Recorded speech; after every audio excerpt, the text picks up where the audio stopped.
Neng mau tanya, misalkan kita sakit pada saat puasa, terus kita berobat, kemudian kita disuntik oleh dokter. Apakah puasa kita tetap sah atau bagaimana? Pertanyaan yang sangat bagus sekali.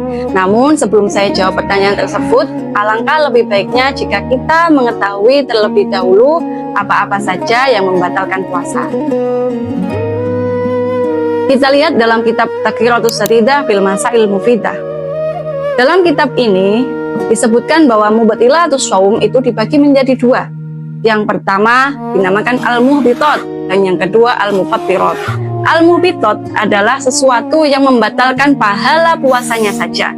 Yang dimaksud di sini adalah al-ghibah, adu domba, kemudian berdusta, melihat sesuatu yang haram ataupun yang halal dengan syahwat, lalu bersumpah palsu, dan yang terakhir berkata serta berperilaku yang buruk. Nah, hal-hal tersebut dapat membatalkan pahala puasanya. Yang kedua dinamakan al-mufattirat, yaitu sesuatu yang membatalkan puasanya sekaligus otomatis pahalanya. Yakni ada 8 perkara. Yang pertama, murtad. Yang kedua, haid, nifas, dan melahirkan. Yang ketiga, gila walau sesaat. Yang keempat, pingsan dan mabuk selama seharian penuh. Yang kelima, jima pada siang hari di bulan Ramadan. Yang keenam, muntah dengan sengaja. Yang ketujuh, masturbasi atau mengeluarkan mani dengan cara apapun. Dan yang kedelapan, wusulu ainin min manfadin maftuh ila jauh. Sampainya sesuatu dari lubang yang terbuka ke dalam tubuh. Qauluhu wusulu ainin kharaja bihi al-hawa. Sampainya sesuatu ini terlepas dari sesuatu, keluar dari sesuatu, yang dimaksud adalah al-hawa, udara. Fala yadurru wusul hawain ilal jauf wa kadzalika mujarradu ta'mi wa riyahi biduni ainin fala yuqatir ma wasala minhuma ilal jauf. Udara yang sampai ke dalam tubuh kita itu tidak membatalkan puasa. Begitu juga ketika udara ini mengandung rasa atau aroma. Seperti contoh kalau kita misalnya lewat di depan orang yang sedang membakar sate. Nah, biasanya asapnya itu kan ada bau sedap sate. Jika itu terhirup oleh kita, maka tidak membatalkan puasa selama satenya juga tidak ikut masuk ke dalam tubuh kita. Jadi udara yang masuk tanpa disertai zatnya ke dalam tubuh itu tidak membatalkan puasa.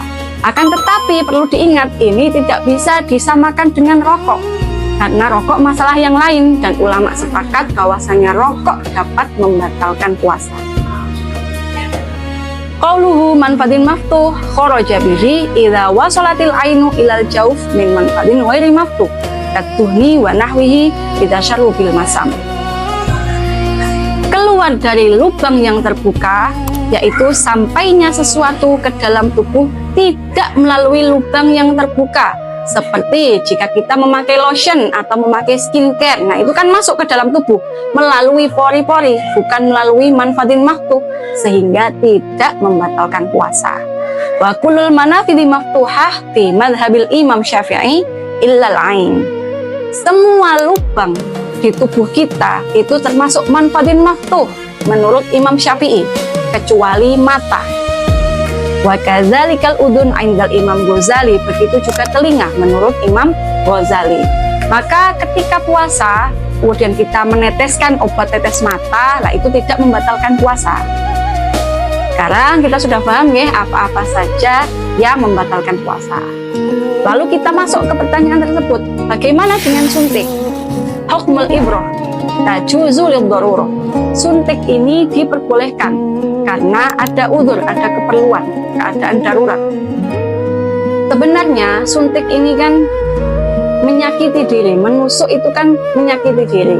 Nah, dalam agama kita menyakiti diri sendiri itu tidak diperbolehkan. Tetapi dalam kasus suntik, karena ada keperluan memasukkan obat, maka tidak masalah, tidak apa-apa. Sekarang kita lihat bagaimana suntik ketika bulan puasa, apakah membatalkan puasa? Di sini ada 3 qaul. Yang pertama, innaha tubtilu mutlaqan bi annaha wasalat ilal jauf. Dikatakan bahwasanya suntik membatalkan puasa secara mutlak karena masuknya sesuatu ke dalam tubuh. Wa fi qaulin innaha la tubtilu mutlaqan li'annaha wasalat ilal jauh min ghairi manfatin maktuh. Pendapat yang kedua mengatakan tidak membatalkan secara mutlak karena sampainya sesuatu ke dalam tubuh tidak melalui lubang yang terbuka. Dan yang ketiga, wa qaulin fihi tafsil wa huwal ashah. Ini ada perinciannya dan ini adalah qaul yang paling sahih. Idza kanat mughadhiyatan fatubtilus shaum.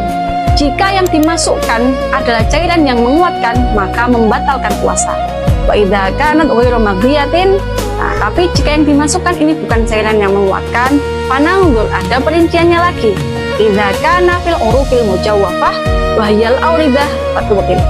Jika suntiknya ini melalui pembuluh darah, melalui rongga pembuluh darah, maka membatalkan puasa. Wa idza kana fil 'adhal wa hiyal urufu ghairul mujawwafah fala tubtil. Nah, jika suntiknya melalui otot, nah ini tidak membatalkan puasa. Suntik melalui rongga biasanya infus. Kalau melalui otot biasanya vaksin, insulin, dan seterusnya. Kesimpulannya adalah suntik itu tidak membatalkan puasa selama yang dimasukkan ke dalam tubuh bukanlah cairan yang menguatkan sebagai pengganti makanan seperti infus dan juga tidak disuntikkan melalui rongga pembuluh darah. Semoga apa yang saya sampaikan memahamkan. Wallahu a'lam bishawab.